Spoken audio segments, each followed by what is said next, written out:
Hello and welcome to some FTL or Faster Than Light.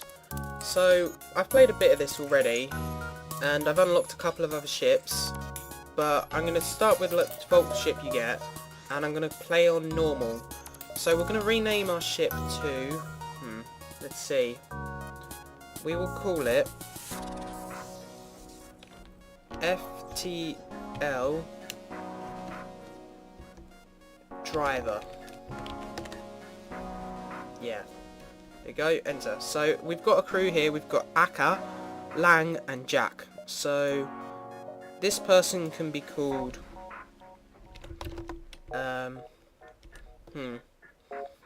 you can be called, so you're a human, so we will call you Jane. There we go. Except you can be called rename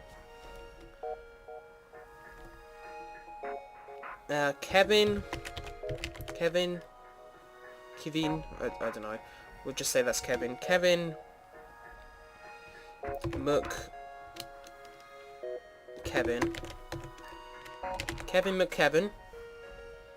and accept.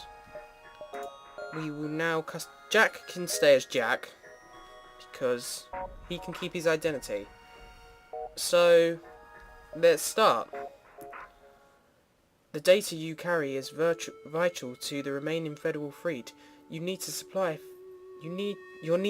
for the journey, so make sure to explore each sector before moving on to the next, but get to the exit before the pursuing rebel fleet can catch you.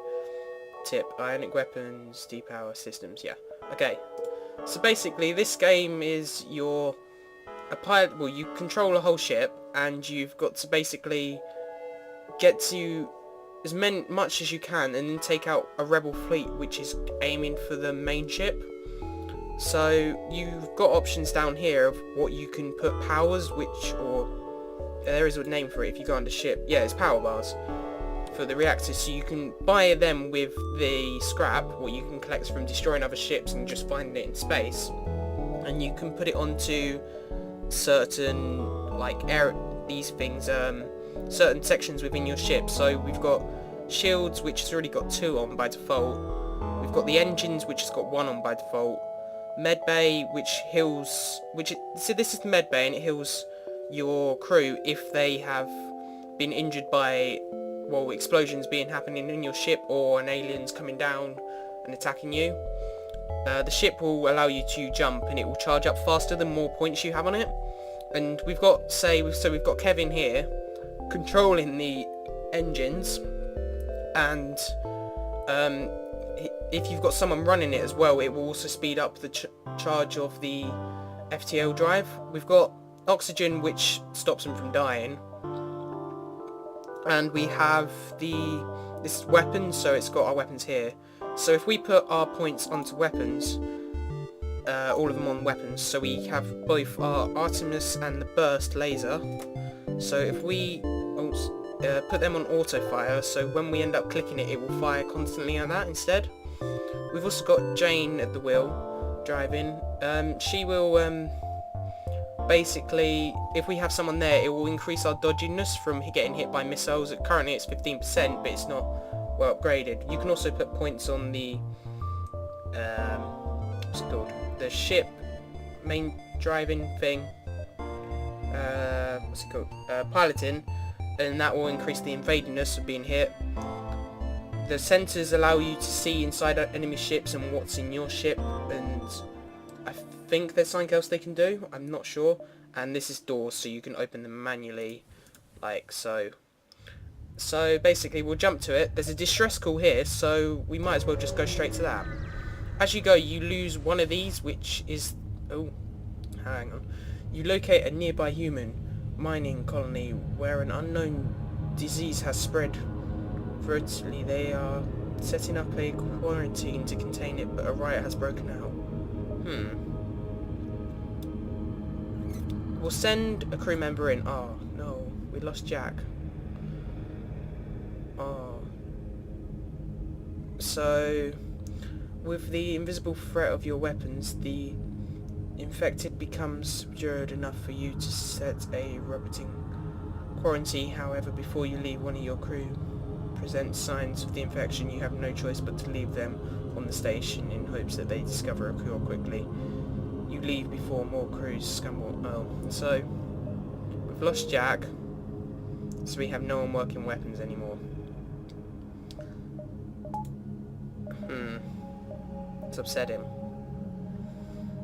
That will now decrease the power we have for weapons. Oh well, we gained, I think it was, we gained some missiles and we gained some fuel. We might have gained some drone parts. So, yeah, we'll jump. There's another distress up here, so we'll go up here. So this distress. Right. You have encountered a refugee ship drifting in space. It looks as if it was fleeting the rebel something and ran out of fuel. Its distress beacon is active, but you are not sure if anyone's on board. Let's hail them. Oh no. As you hail the refugee ship, a Sultan ship appears. Suddenly jumps into the system. It claims that the refugees are criminals and accuses you of escorting fugitives, but before you can respond, it cuts communications and powers its weapons. So right, basically we can push... What happened there?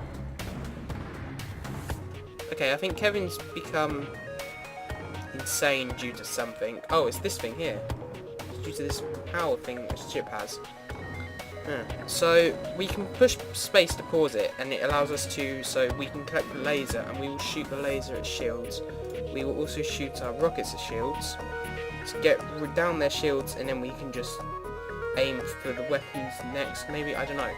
So let's push enter, there we go. So, oh right, okay. I can't control Kevin for some reason.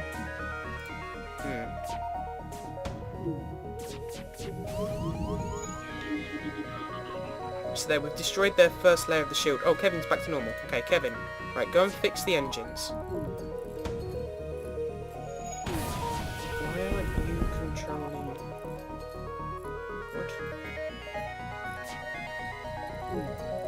Right. Okay, so we'll just continue it. Yeah, the shields are down, so we can... Oh, there we go. We destroyed the ship. Never mind. So we can... There we go. We tore it apart. We got some missiles, we got some drones, and we got some scrap. We contact the ship. The refugee ship has thanked you for the assistance as a gesture of goodwill, and after seeing how effectively you disbanded the enemy ship, they offer you what supplies they can spare. So we got some fuel, a drone part, and some scrap. So every time we use this missile here, since it's got the picture of missile up here, it will use one of these. So once we run out, we won't be able to use this, but we'll still be able to use our burst laser. So we'll jump forwards. We'll go down to here.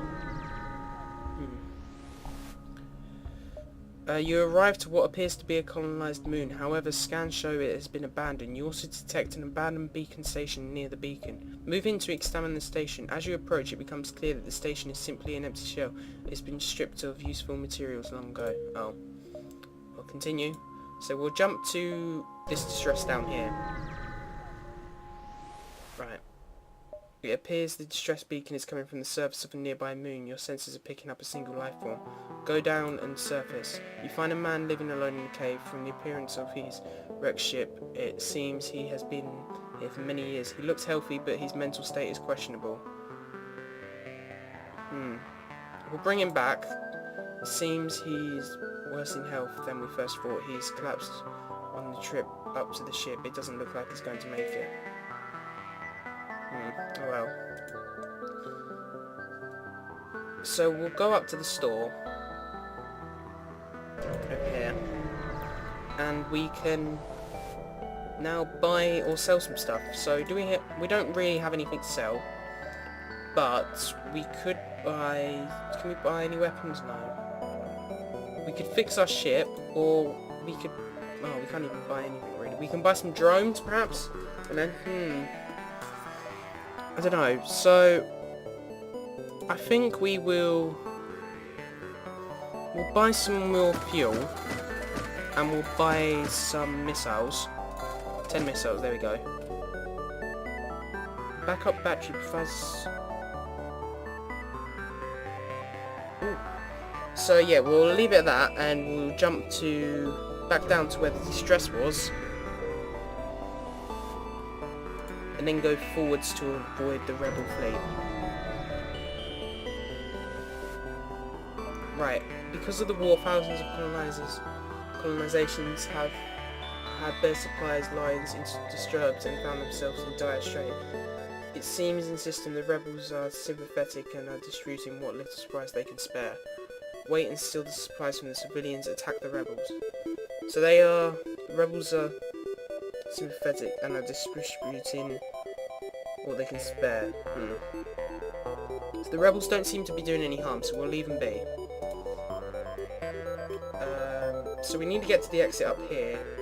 We could go up here and then go across. Oh no, we're in an asteroid field. Rebel automatic scouts appears. So we'll pause the game. We'll send our burst lasers onto the guns. There we go. And we'll send that onto the faster than light systems. Oh, they're being damaged themselves because they don't have any shields by the asteroids, which is pretty useful, really. And since they've disabled our shields, they've gone in. Our oxygen supply is dying, so we've got rid of the ship, and we get a fuel, a drone, and some more scrap. So we'll go and fix the oxygen supply by bringing Kevin over there.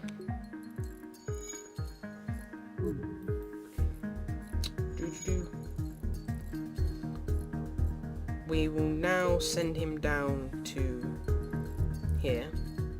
We'll also save the positions of where the crew are at the moment, so we can just click this or push return and turn them back to where they came from. We'll now go and heal up Kevin to full. Push return, returning him back to his position, then jump forward to here. Right. You jump into an unremarkable system, no signs of life are detected without scanning me.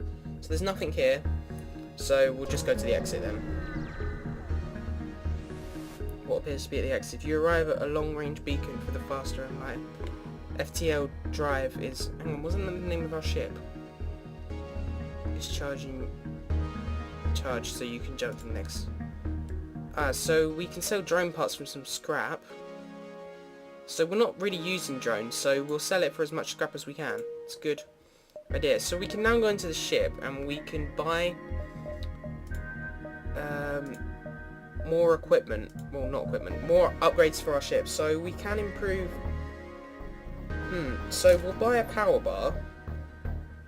And how much more? We've got 34 scrap. We could upgrade our shields, or... security I always seem like is a good thing to upgrade, so we'll upgrade that by 1, accept. And we can put another point on the drive, there we go. So we can now see into the enemy ship and see what they've got. So we'll jump to the next sector. So we can go to a civilian or the rebel controlled. I think we'll go to a civilian and avoid as much conflict as we can. That's a good idea. You arrive at the space of the Agia. The Mantis have been threatened to the Agia's core worlds, but you should be able to stock up for your journey. It's good. So we'll go straight to this distress over here. Right. Improved scanners run another search. Oh, because we've improved our thing. So we'll do that. Scans reveal that the station's reactor is overloading. Not only but an injured Aragat and a functioning drone schematics are still on board, but there is no time for both. We will save the crew member, the Aragat. Your away team hands straight for the Aragat and returns with no time to spare. You put some distance on the station before it blows, and the Aragat is so impressed by your crew that they volunteered to join you. Oh, that's good. So we got Boreman now. Continue. Does he have any skills? No, he doesn't. So he spawns in the room over here. So we'll just click on him and send him over to... he can work the weapons. That's right, we'll now save the crew's position again, so they are now in a good position to continue. So jump.